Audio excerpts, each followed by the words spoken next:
కుర్చీ కోసం ఢిల్లీకి కప్పం, నెలకు 100 కోట్లు చెల్లిస్తున్న సీఎం రేవంత్, మాటలు మారుస్తున్న ముఖ్యమంత్రి కేటీఆర్, వాగు వంక తెల్వని సీఎం తెలంగాణ దౌర్భాగ్యం అంటూ అక్కడితో కాకుండా ఆయన అంతకుముందు కేసీఆర్ వాళ్ళని ఇస్తేనే సరే అని కేసీఆర్ వ్యాఖ్యలకి, రేవంత్ వ్యాఖ్యలకు పోటీగా రాహుల్ రేవంత్లకు కూడా అట్లాగే ఈయన కూడా వ్యాఖ్యానించారు. కేటీఆర్ గారు కూడా 420 హామీలు ఇచ్చి అమలు చేయలేదని ఆయన చెబుతున్నారు.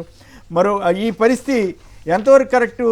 ప్రకాష్ రెడ్డి గారు ఈ స్థాయిలో ఉరేసుకునే స్థాయిలో మాట్లాడుకోవటం కానీ, ఈ కుర్చీకి నిజంగానే ఢిల్లీ కప్పం కడతారు, మీరు కూడా ఆరోపణలు చేస్తుంటారు కదా, ఎంతవరకు వాస్తవం? ఇది నెలకు 100 కోట్లు చెల్లిస్తారా? అది అయ్యే పనేనా? అయ్యే పనేనా అంటే సార్, మీరు చూస్తున్నారు సార్, హైదరాబాద్ లో భూములు ఇప్పుడు పైసలైన భూములలోనే ఉన్నాయి. ఆ భూములు తప్పిస్తే ఇంకోటి గత పార్టీ కూడా గవర్నమెంట్కి వెళ్తుంది కానీ ఆయనకి ఎందుకు వెళ్తుంది అంటే అప్పుడు హిల్ట్ ప్రాజెక్ట్ పెట్టారు సార్. నిన్న అసెంబ్లీలో చర్చ జరిగింది. హిల్ట్ ప్రాజెక్టు 9,000 ఎకరాలలో దేనికోసం ఎంతమంది వారు ఇంకో మాట కూడా చెప్పారు. ఉదాహరణకి ఒక సిసిఐ ఒక క్యాన్సర్ హాస్పిటల్ కోసం అని టిఆర్ఎస్ పార్టీ ఇచ్చిందని చెప్పి రేవంత్ రెడ్డి ఆరోపణ చేశాడు. అదే రేవంత్ రెడ్డి వచ్చిన తర్వాత అదే దాన్ని రైటిఫై చేసేసినాడు. మళ్ళీ అంత ఓకే, అంత మంచిది. ఏ ఆసుపత్రి కొంచెం వివరంగా చెప్పండి. అదే హెట్రో డ్రగ్స్ వాళ్ళ హాస్పిటల్. జీవో రద్దు చేశారు. కావాల్సిన అయిపోయిన తర్వాత మళ్ళీ అది కొత్త జీవో ఇచ్చేసారు. ఇప్పుడు గనపడుతూనే ఉంది కదా, అన్ని భూముల పంచాయతీ చేస్తారు. గుట్టల బేగంపేట భూములు అంతే. ఇప్పుడు షేర్ ఎంత ప్రతిరోజు హైదరాబాద్ లో మాకెంత ముట్టాలనేటువంటిది మంత్రుల దగ్గర నుంచి ముఖ్యమంత్రి దాకా నడుస్తుంది. నేను 30% కమిషన్ గురించి కర్ణాటకలో మాట్లాడే తప్పుడు మాట మాట్లాడినట్టుగానే ఇక 30% కాదు సార్. మీరు ఒక పాత బిల్స్ ఇవ్వాలంటే కూడా, ఆఖరికి మీకు ఇంకో చిన్న ఎగ్జాంపుల్ చెప్తా. హైదరాబాద్ నగరంలో, హైదరాబాద్ తెలంగాణ రాష్ట్రంలో కాలేజీలలో మన ఫీజు రియంబర్స్మెంట్ కోసం ఫీజు రియంబర్స్మెంట్ పైసలు ఇవ్వాలంటే కూడా నాకేంటంట అని సెక్రటరియట్ లో అడుగుతున్నటువంటి పరిస్థితి సార్. ఇక ఆ స్థాయిలో ఈ రోజు కరప్షన్ అనేది అది ఇక మినిమం 10% సార్. అదే పాత బిల్స్ ఇవ్వాలంటే మినిమం దానికోసం పైరవికి వాళ్ళు వచ్చినారు, బ్రోకర్లు వచ్చినారు. ఆ బ్రోకర్లకు కూడా నడిపిస్తుంది. బ్రోకర్లు 1% నుంచి మొదలు పెట్టి 10% దాకా బ్రోకర్ల దగ్గర కూడా షేర్ ఉంది సార్. కాబట్టి ఇదంతా కూడా ప్రభుత్వం కేంద్రంలో ఉన్నటువంటి పార్టీ. అయితే వాళ్ళు అప్పుడప్పుడు ఈ మధ్యలో కాంగ్రెస్ పార్టీలో ఒక మాట మాట్లాడుతుంటారు. నాకు ఆశ్చర్యం కూడా ఉంటుంది. అది మీ ద్వారా ప్రజలు కూడా చెప్పాలనుకుంటున్నారు సార్. మా దగ్గర మా అకౌంట్లో 350 కోట్లే ఉన్నాయి, కానీ బీజేపీ అకౌంట్లో 6,000 కోట్లు ఉన్నాయి. మేము 55 ఏళ్ళు పరిపాలించినాం, మీరు 35 ఏళ్ళు, మీరు 10 ఏళ్ళే పరిపాలించారు. ఈ లాజిక్లు బాగా చెప్తారు సార్. మా దగ్గర ఉన్నదంతా వైట్ మనీ, మీ దగ్గర ఉన్నదంతా బ్లాక్ మనీ. బ్లాక్ మనీ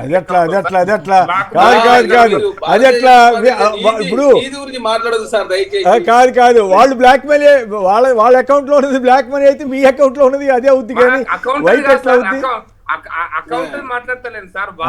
వాళ్ళ దగ్గర ఎలక్షన్ బాండ్లు చట్టవిరుద్ధం అని చెప్పింది సుప్రీంకోర్టు చెప్పింది సార్. ఒక కుటుంబం దగ్గర చూపెట్టని లెక్కలు ఉంటాయి సార్. మాది కుటుంబ పార్టీ కాదు. ఒక ప్రెసిడెంట్ మారి ఇంకో ప్రెసిడెంట్ పోతే అకౌంట్లు మారుతాయి. ఈ ప్రెసిడెంట్ ఆ ప్రెసిడెంట్ 4 ప్రెసిడెంట్లు మారుతూనే ఉంటారు 3 ఏళ్ళకి ఒకసారి. కాబట్టి ఆ లెక్కలు బ్లాక్ ఉండవు సార్. వాళ్ళ దగ్గర ఒకటే కుటుంబం కాబట్టి ఆ కుటుంబం దగ్గరనే ఉంటాయి కాబట్టి ఆ కుటుంబం తిజోడిలో ఉంటాయి కాబట్టి తప్పకుండా బ్లాక్ మనీ చెల్లించాల్సిందే సార్. ఆ బ్లాక్ మనీతో కూడా భూ రూపాల్లో ఉన్న బ్లాక్ మనీని వాళ్ళు చెల్లించుకుంటారు. అందుకోసమనే అది వాళ్ళ పార్టీ నడపక తప్పదు. ఎందుకంటే జాతీయ స్థాయిలో వాళ్ళకి ఏం లేదు కాబట్టి ఈ కర్ణాటకలో తెలంగాణలో ఇవ్వాలి. ఎందుకంటే హిమాచల్ ప్రదేశ్లో దిక్కే లేదు. నాకు ఒకసారి ఒక్కటే నిమిషాలు 1/2 నిమిషం ముగిస్తాను సార్. మాకు ఎప్పుడో ఒకసారి మా ఆల్ ఇండియా ట్రెజరర్ మేము అధికారం లేనప్పుడు పైసలు మేము పార్టీ నడపడానికి పైసలు ఇబ్బంది ఉందని మేమే ఒక చిన్న మీటింగ్ లో క్లోజింగ్ మీటింగ్ లో అంటే అన్నాడు, అరే పూరా పైసా హైదరాబాద్ మే హై, पूरा देश को कांग्रेस पार्टी हैदराबाद से चला रहा, आपको पैसा नहीं है करके कैसा बोलते? भाई आपके पास पैसा है, आप पैसा कैसा लेना? మేము ప్రతిపక్షంలో ఉన్నాం. మా ఆల్ ఇండియా ట్రెజరర్, మా ఆల్ ఇండియా కోశాధికారి, మొత్తం దేశాన్ని హైదరాబాద్ దేశంలో నడుపుతుంది పార్టీని. ఇక్కడ పైసలు లేవంటారు ఎట్లా? మేము ఎందుకు పంపిస్తాం పైసలు? మా పార్టీలో సిస్టమ్ ఉంటుంది సార్, ఏ రాష్ట్రానికి ఆ రాష్ట్రం అనే. అట్లనే ఇప్పుడు కూడా ఈ రాష్ట్రం పైసలు పంపిస్తే తప్ప ఆల్ ఇండియా పార్టీ నడిచే పరిస్థితి లేదని మాత్రం అందరికీ వినిపిస్తున్నది. అందరు ఫైనల్ గా సమాధానం చెబుతారా? మీరే మాట్లాడాలి. మాట్లాడండి. 100 కోట్లు కాదు 100 కోట్ల కప్పం కడుతున్నారంటే నేను ఈ విషయం మాట్లాడిన తర్వాత మాట్లాడతాను సార్. ప్రపంచంలోనే కాస్ట్లీ ఎన్నికల ఖర్చు 1,35,000 కోట్ల ఖర్చు 2024 ఎలక్షన్ల ఖర్చు పెట్టి 2019లో అన్ని పార్టీలు కలిసి 60,000 కోట్లు అయింది భారతదేశంలో. ఇది ప్రపంచంలో ఒక మేలైనటువంటి సర్వే నిర్వహించింది. అందులో 45% భారతీయ జనతా పార్టీ అంటే 2019 ఎలక్షన్ లో 27,000 కోట్ల రూపాయలు Bharatiya Janata party electronic media, print media, social media మొత్తం ఖర్చు 27,000 కోట్ల రూపాయలు ఓన్లీ భారతీయ జనతా పార్టీ ఖర్చు పెట్టింది సార్. ఇది అమెరికా సంస్థ చాలా స్పష్టం. దీని మీద ఓ రోజు మొత్తం హెచ్ఎంటీలో చర్చ కూడా జరిగింది. ఆ చర్చలో భాగస్వామ్యం 2024లో 1,35,000 కోట్లు ఖర్చు అయితే ఇందులో దాదాపు 60% భారతీయ జనతా పార్టీ ఖర్చు పెట్టిందట. మరి భారతీయ జనతా పార్టీ ఎక్కడి నుంచి వచ్చింది సార్ పైసలు? మీరు నరేంద్ర మోడీ గారు ఫ్యామిలీ లేదు, కుటుంబం లేదు, మేము మాత్రం నిజాయితీ పనులు, ఇక మా అంత నిజాయితీ పనులు ఎవరు భారతీయ జనతా పార్టీ మాట్లాడుతుంది. ఏమని నాకు అర్థం కాకడతా. అమెరికా సంస్థ వెల్లడించింది దీని మీద. ఇందులో భారతీయ జనతా పార్టీ 96,000 కోట్ల రూపాయలు ఖర్చు పెట్టిందన్న మొత్తం భారతీయ జనతా పార్టీ ఖర్చు. మరి మీకు ఎక్కడి నుంచి వస్తున్నాయి? ఎలక్షన్ బాండ్ చట్టబిడ్డతో చెప్పి సుప్రీంకోర్టు చెప్పింది. మీరు మాత్రం ఎలక్షన్ బాండ్ తీసుకోవచ్చు, మీరు మాత్రం చేస్తే కరెక్ట్, వేరే వాళ్ళు చేస్తే తప్పైనా అది ఏమన్నా అర్థం ఉందా అండి? కేసులు అయితే మీరు తీసుకుంటారు, అశోక్ చౌదరి కేసులు అయితే మీరు తీసుకుంటారు, హేమంత్ బిశ్వా శర్మ కేసులు అయితే మీరు తీసుకుంటారు, సురేంద్ర గారు దేశంలో 100 మంది పేరు చెప్తాం. భారతీయ జనతా పార్టీతో పొత్తు పెట్టుకున్న మిగిలిన దేశంలో జననాయక జనతా పార్టీకి మన ఎమ్మెల్యే టికెట్ కూడా గెలవలే. టీఎస్పీ పార్టీ ఆగమైపోయింది, మీకు అకాలీదళ ఆగమైపోయింది పంజాబ్ లో. ఒక్కలా మీరు మీతో పొత్తు పెట్టుకున్నారు ఎవరు మిగిలరు. మీతో వ్యాపారులు ఎవరైనా సఖ్యం లేకపోతే వాళ్ళని కథం చేసే ప్రయత్నం మీరు చేస్తారు. మీరు ఏకంగా టాటా నుంచి తీసుకున్నారు. టాటా నుంచి కూడా మీరు లాస్ట్ టాటా ట్రస్ట్ నుంచి పైసలు తీసుకొని మీ ఎలక్షన్ బాండ్ మీరు మాట్లాడితే ఎట్లా? 734 కోట్ల రూపాయలు తీసుకున్నారు భారతీయ జనతా పార్టీ ఏదో టెండర్ ఇచ్చినందుకు. దాని మీద ఎలక్షన్ కమిషన్ కు డిక్లరేషన్ ఇచ్చారు కదా. మీరు మాట్లాడతారు సార్ భారతీయ జనతా పార్టీ. ప్రకాష్ రెడ్డి గారు సమాధానం చెప్తానంటున్నారు. ప్రకాష్ రెడ్డి గారు సార్ నేను చాలా స్పష్టంగా చెప్పిన సార్, బ్యాంకు ద్వారా జరిగేటువంటి లావాదేవీలను కూడా వైట్ లావాదేవీలే సార్, నిజాయితీతో కాదు. ఆయన చెప్పింది 27,000 కోట్లు, 1,50,000 కోట్లు, 60% అవన్నీ వైట్ ఎక్కడ అవుతుంది సార్? నేను అందుకోసం చెప్పాను సార్. ఇప్పుడు మీరు బిర్లా అనేటైనా ఇండిపెండెన్స్ కంటే ముందు, స్వతంత్రం కంటే ముందు కాంగ్రెస్ పార్టీకి 100 కోట్లు, అప్పుడు బిర్లా గారే ₹1,00,00,000 డొనేషన్లు ఇచ్చినటువంటి చరిత్ర ఈ దేశ రాజకీయాలలో ఉంది. మరి కాంగ్రెస్ పార్టీ డొనేషన్లు తీసుకోవట్లేదు, కాంగ్రెస్ పార్టీ వాళ్ళ ఇండ్లకి తీసుకొచ్చి పెడతారు అంటారా సార్? బ్లాక్ మనీ విషయంలో అందరూ పోటీ పడుతున్నట్టుగానే అనిపిస్తా ఉంటుంది. ఎందుకంటే నాతోటి పేర్లు చెప్పరు కానీ కాదు 1,535 కోట్లు ఉంది. మా అకౌంట్ లో 900 కోట్లు సార్. జాతీయ స్థాయి 60 సంవత్సరాలు దేశాన్ని పాలించి చాలా రాష్ట్రాలు పాలించిన కాంగ్రెస్ పార్టీ జాతీయ స్థాయి అకౌంట్ లో 900 కోట్లు, మీ అకౌంట్ లో 900 కోట్లు, బీఆర్ఎస్ పార్టీ 9 సంవత్సరాలు పాలించిన అకౌంట్ లో 1,565 కోట్లు ఉంది.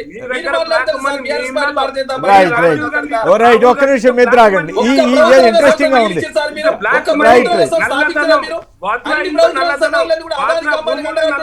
ఒక్కొక్కడు ప్రియాంక గాంధీ హైదరాబాద్ లో ఎవరన్నా అడగండి సార్, ఎవరు ధనవంతుడు, ఎవరి ఇంట్లో ఉంటున్నారు సార్.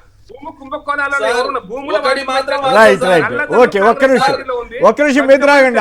అసలు ఆరోపణ చేసిన ఆయన ఇక్కడే ఉన్నారు కదా, ఆరోపణ చేసిన పార్టీ అకౌంటింగ్ అవుతుంది, వాళ్ళ అకౌంటింగ్ అని నల్ల సొమ్ము సార్, సొమ్ము బ్లాక్ మనీ అదే పోతుంది.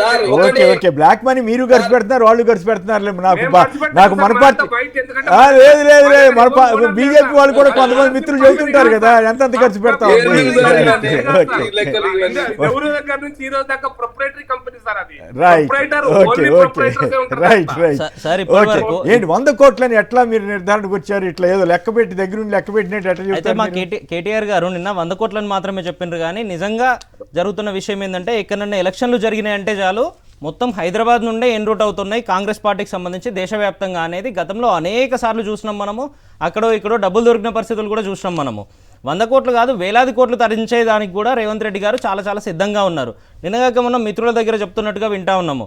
ఆల్ ఇండియా కాంగ్రెస్ పార్టీకి సంబంధించి కూడా అత్యంత కీలక స్థాయిలోకి వెళ్ళాలనే ఆలోచనలో నేనున్నా. దానికి సంబంధించి ఎంతవరకు ముందుకు పోవడానికైనా నేను సిద్ధము, పార్టీకి సంబంధించి ఫైనాన్షియల్గా చాలా కీలకంగా పనిచేయడానికి కూడా నేను సిద్ధమని చెప్తున్నట్టుగా వార్తలు వస్తూ ఉన్నాయి. ఆ రకంగా చూస్తూ ఉంటే మీరు నిన్నగాక మొన్న 2023 అసెంబ్లీ ఎన్నికల్లో ఏ రకంగా ఖర్చు పెట్టినో చూసినాము. తర్వాత మొన్న మహారాష్ట్రకి సంబంధించిన ఎన్నికలు 2023 అసెంబ్లీకి సంబంధించి వాళ్ళు ప్రతిపక్షంలో ఉన్నా కూడా తీవ్ర స్థాయిలో ఖర్చు పెట్టిండు సార్. ఒకవైపు మమ్మల్ని లాక్ చేస్తూ ఇంకోవైపు బీజేపీ మద్దతు తీసుకొని బీజేపీకి సంబంధించి చోటే బాయ్ బడే బాయ్ అంటూ అనేక రకంగా వందలాది కోట్లు వేలాది కోట్లు డంపు చేసిన పరిస్థితులు మనం చూసినాము. స్వయంగా దానికి కొంచెం వెనక్కిపోయి చూస్తే 2014 ఎన్నికల్లో నాకు గుర్తున్నంత వరకు వాళ్ళ ఉత్తమ్ కుమార్ రెడ్డి గారికి సంబంధించి 2 కోట్లు 3 కోట్లు దొరికితే కారులో వేసి కాల్చుకున్న పరిస్థితులు కూడా మనం చూసినాము. పట్టుబడితే బ్యానెట్లో పెట్టి కాల్చుకున్న పరిస్థితులు కూడా మనం చూసినాం. అట్లా అనేకం దొరికినాయి. సరే అవన్నీ పక్కన పెడితే వాస్తవానికి జరుగుతున్నది ఏంటంటే తెలంగాణను మొత్తం పీడించి పిప్పి చేసి కేవలం అధికారంలో మరో 3 సంవత్సరాలు మాత్రమే ఉంటారు అనేది చాలా స్పష్టంగా వాళ్ళకి తెలిసింది. కాబట్టి వీలైనంత వరకు దాచుకోవాలి, దోసుకోవాలి, జేబులు నింపుకోవాలి, ఢిల్లీకి కప్పం కట్టాలి. ఇది మాత్రమే కాంగ్రెస్ పార్టీ ఆలోచన, రేవంత్ రెడ్డి గారి ఆలోచన అనేది చాలా స్పష్టంగా తెలుస్తూ ఉంది మనకు.